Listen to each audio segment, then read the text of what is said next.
का वोटर है तो ये जानकारी उनके लिए बहुत बहुत जरूरी है। चुनाव आयोग ने सिर नाम का एक नया अभियान शुरू किया है जो सीधे तौर पर वोट देने के अधिकार से जुड़ा हुआ है। चलिए इसे जरा समझते हैं। देखिए, ये अभियान 2 फेज में होगा। पहला फेज 4 नवंबर 2025 से शुरू होगा, जिसमें बूथ लेवल ऑफिसर्स यानी बीएलओज घर घर आकर वोटर्स की जानकारी को वेरीफाई करेंगे।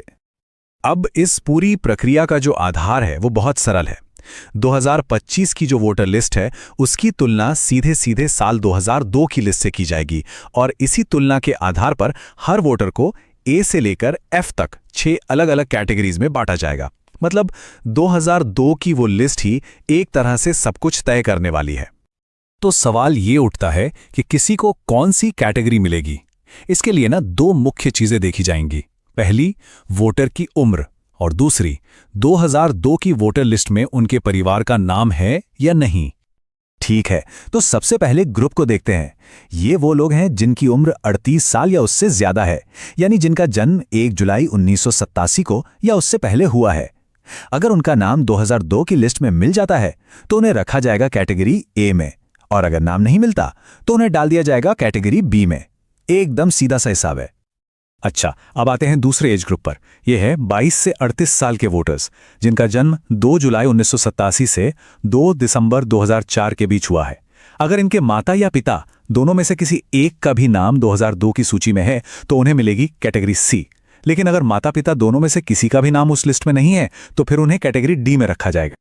और आखिर में बात करते हैं सबसे यंग वोटर्स की, यानी 18 से 21 साल के वोटर्स की।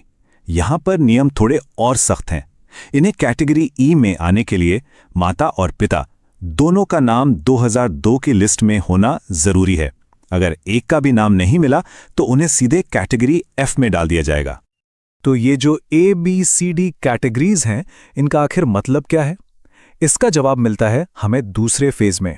आपकी कैटेगरी ही ये तय करेगी कि आपको अपना वोट देने का अधिकार बनाए रखने के लिए कौन से और कितने डॉक्यूमेंट्स जमा करने पड़ेंगे, और कुछ मामलों में अपना वोट देने का अधिकार बचाने के लिए इतने डॉक्यूमेंट्स तक देने पड़ सकते हैं।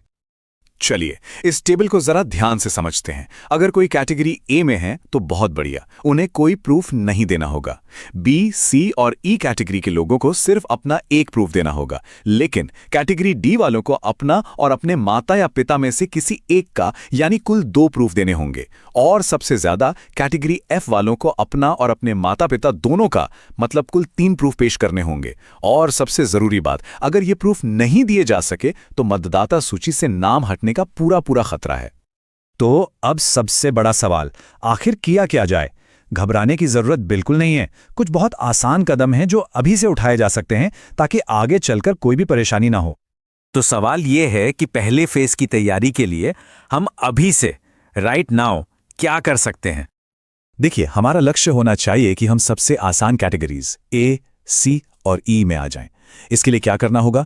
जिनकी उम्र 41 साल से ज्यादा है वो 2002 की लिस्ट से अपना नाम, भाग संख्या और क्रम संख्या ढूंढकर अपने बीएलओ को दे दें।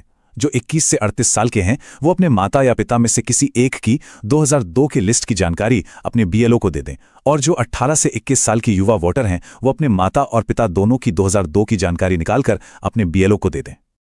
एक बात याद रखिए, अभी से ये थोड़ी सी मेहनत करने का फायदा बहुत बड़ा है।